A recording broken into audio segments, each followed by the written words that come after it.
Hello सभी को नमस्कार मेरे प्यारे दोस्तों, कैसे हैं आप सब? अच्छे हैं? आइए एक अच्छी और थोड़ी कह सकते हैं बुरी, दोनों बातें हैं, किनके लिए अच्छी है और किनके लिए बुरी है, आइए कुछ विस्तार से इसकी बात करने वाले हैं। लेकिन उससे पहले ज़रा समझ लो ये न्यूज़ किसके बारे में है?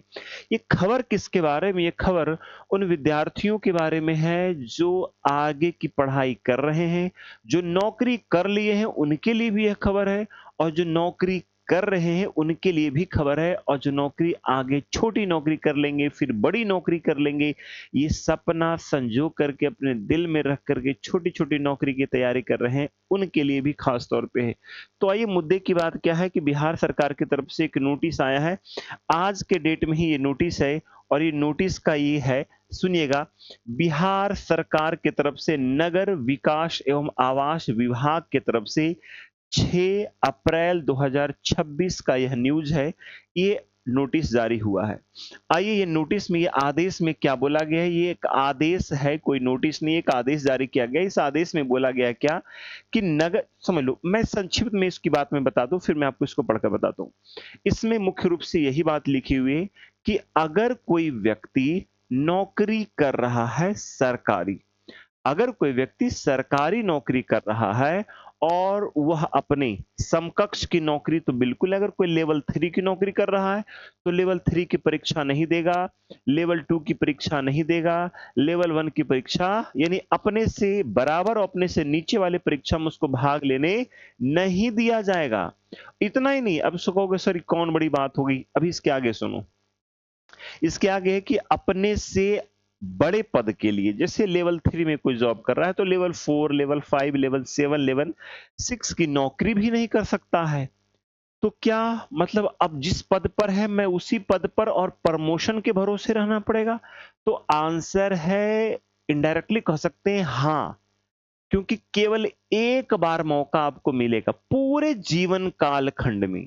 यानी आप जब तक नौकरी करेंगे तब तक केवल एक बार मौका मिलेगा कि आप अपने से बड़े पद पर के लिए आप परीक्षा दे पाएंगे, केवल एक बार।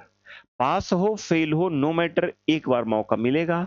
इसके पीछे रीजन मैं आपको पढ़कर बताता हूं। दूसरी बात, क्या हम अगर ज़्यादा अटेम्प्ट लेना चाहें तो? ज़्यादा अटेम्प्ट अगर आप लेना चाहते हैं, तो सरकार की तरफ से खास तौर पे कहा गया है, वैसे विद्यार्थी अपनी नौकरी को त्याग पत्र दे दें, नौकरी छोड़ दें और नौकरी की तैयारी फिर से शुरू कर दें। आ रही बात समझ में? कुछ पल्ले पड़ रही है। आ जाओ। अच्छा, इससे 2 फ़ायदे हैं। फ़ायदे भी है, नुकसान भी है। नुकसान इस बात की कि गरीब विद्यार्थी पहले सोचता था पहले मैं छोटी-छोटी नौकरी कर लूँ, कांस्टेबल बन जाऊँ तो दरोगा बन जाऊँगा तैयारी करके, है ना?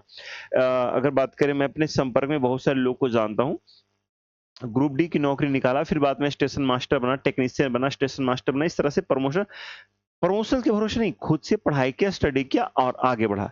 लेकिन इसके कुछ जो है कह सकते हैं गलत फ़ायदे भी कुछ लोग उठाते हैं, जैसे आईएएस वगैरह के एग्ज़ाम में होता है, वहाँ पर अगर अभी तो पूरे बिहार में ही खाली लागू है, ऑल ओवर इंडिया के लिए नहीं, लेकिन बिहार के लिए। अब कोई चला गया, मान लिए कि सचिवालय में है, उसको चाहिए एसडीएम का पोस्ट या फिर चाहिए डीएसपी का पोस्ट, है ना? या फिर कोई दरोगा में है तो उसे डीएसपी बनना है, उसे सचिवालय में जाना है, उसे ब्लॉक में जाना है, उसे बीडीओ बनना है। तो ये तमाम जिस प्रकार की पोस्ट हैं, उनमें आपके पाबंदियाँ लग गई हैं। केवल 1 अटेम्प्ट देना है, 1 अटेम्प्ट में राधे-राधे, चाहे फिर आगे-आगे, दोनों बातें हो जाएगी। चलो मैं पढ़कर बताता हूँ, कहता है नगर विकास एवं आवास विभाग के अधीनस्थ, ध्यान दें, क्या दिया? अधीनस्थ मतलब नीचे, संवर्गों की विभिन्न पदाधिकारियों, कर्मियों के द्वारा बार-बार प्रतियोगिता परीक्षा में भाग लेने की अनुमति मांगी जाती है। मतलब बार-बार आपको छुट्टी देना पड़ता है ना? पदाधिकारियों को कि मुझे अगले प्रमोशन, मुझे एग्ज़ाम देनी है ना? और उनके द्वारा परीक्षा की तैयारी करने तथा परीक्षा में भाग लेने की बार-बार प्रयासों में विभाग का महत्वपूर्ण समय न केवल नष्ट होता है, बल्कि कार्य निष्पादन में गंभीर अवरोध उत्पन्न होता है।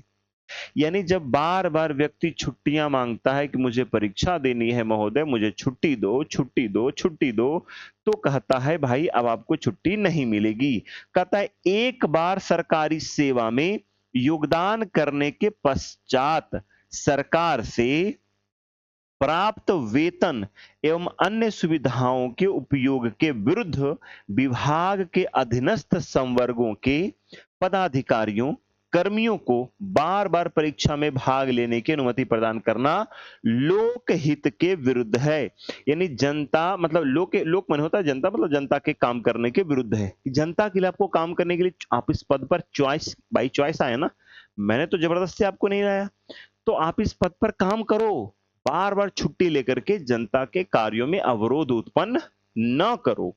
उसके अलावा इन्होंने और क्या लिखा है, उसके अलावा इन्होंने और क्या बताया है, उसके अलावा इन्होंने ये बताया है कि अतः नगर विकास एवं आवास विभाग के अधीनस्थ संवर्गों के पदाधिकारियों कर्मियों को उनके द्वारा धारित पद वेतन स्तर से, जितना पद स्तर मान लेवल 3 के आप जॉब कर रहे हैं उस स्तर से उच्चतर वेतन स्तर के पद के लिए ही किसी प्रतियोगिता परीक्षा में भाग लेने की अनुमति दी जाएगी। रुको, और यह और यह अनुमति उनकी पूरी सेवा अवधि में, पूरा होल लाइफ, सिर्फ एक बार दी जाएगी। कितनी बार दी जाएगी? केवल एक बार। पूरी सेवा अवधि की केवल एक बार दी जाएगी। नीचे क्या लिखा है, यह आदेश तत्काल प्रभाव से लागू होगा। प्रस्ताव में सक्षम प्राधिकार का अनुमोदन प्राप्त है। यदि कोई पदाधिकारी या कर्मी एक से अधिक बार परीक्षा में भाग लेना चाहता है तो वे सरकारी सेवा से त्याग पत्र देने के लिए स्वतंत्र हैं। सरकार ने कह दिया आपको बार बार परीक्षा देने के लिए नहीं दिया जाएगा। आप चाहो तो आप स्वतंत्र हैं, अपना रेजिग्नेशन अपने उच्चतर पदाधिकारी को देकर रिजाइन मारो, नौकरी छोड़ो और फिर से नौकरी की तैयारी शुरू करो।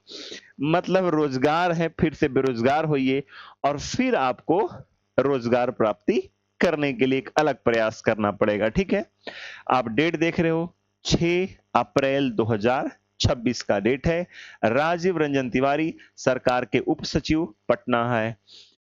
ये है, ये किसके लिए है? अब बाकी आप, मैंने तो ग्रुप में डाल दिया है, आप इसको पढ़ लेना, सरकार के उप सचिव का ही इस पे हस्ताक्षर किया गया है। ठीक है, ये किसके लिए है? तो बिहार सरकार नगर विकास एवं आवास विभाग के लिए है।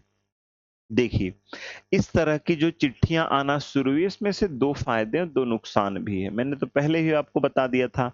फायदे ये हैं कि जो बेरोजगार हैं उनको रोजगार मिलेगा पर्याप्त। जैसे मान ली कोई, मैं जॉब में हूँ, अब मैं रिजाइन भी नहीं किया हूँ, मैं अगले पोस्ट में गया, फिर वहां ज्वाइन किया, फिर वहां छोड़ा उससे क्या होती है, उससे ये नुकसान हो जाता है कि मतलब अगला जो सक्षम, जो जिसको सच में जरूरत है नौकरी की, वो नौकरी ना कर पाके केवल तैयारी में लगा रहता है बेचारा, और उससे ये फायदा हो जाता है। अगला को तो फायदा हुआ, लेकिन अगला का इससे नुकसान हो गया, है ना? तो फायदे नुकसान, अपने अपने फायदे अपने अपने नुकसान है। समय के अकॉर्डिंग अगर मैं इस पद पर हूं तो आगे वाली पद की मैं चेष्टा रखता हूं तो ये मेरे लिए नुकसान का सौदा हो जाएगा। अगर मैं बेरोजगार हूं तो मुझे ये रोजगार मिल जाएगा, ये मेरे लिए फायदे का सौदा हो जाएगा। तो ये बातें हैं, ये किसके लिए? तो नगर विकास एवं आवास विभाग के लिए। ठीक है, अब इसमें याद रखने वाली ये बात कि समकक्ष में से नहीं, उसके अपर में और भी पूरे होल लाइफ में केवल एक बार नौकरी करनी है। ठीक है, चलिए बहुत बहुत धन्यवाद। अच्छा, ये सारा इंफॉर्मेशन मैं आपको व्हाट्सएप चैनल है ना रुद्रा जीएस एकेडमी का, मैं उस पर डाल देता हूँ। ठीक है, बाय द वे, तो ये सारा इंफॉर्मेशन मैं वहां पे डाल देता हूँ। कुछ भी इंफॉर्मेशन आता है पढ़ाई से रिलेटेड, एजुकेशन संबंधित, हमारे आसपास जितनी घटनाएं घटित होती है, सब कुछ व्हाट्सएप चैनल पे चला जाता है। बहुत बहुत धन्यवाद, मिलते हैं हम लोग फिर क्लास में। और जो कोई भी मेरे प्यारे साथी हैं जो तैयारी करते हैं, तो बिहार एसएससी की बैच है जो बहुत जल्द शुरू हो रही है, जो तैयारी कर रहे हैं आने वाले एग्जाम में, चाहे दरोगा की, चाहे टीचर की, चाहे बिहार एसएससी की, बैचेस शुरू है। बिल्कुल बिल्कुल फ्री यूट्यूब पे क्लासेस चलते हैं, वो शानदार तरीके से। बहुत बहुत धन्यवाद, मेरा नाम आर के रुद्रा है। फिर मिलते हैं अगली क्लास में।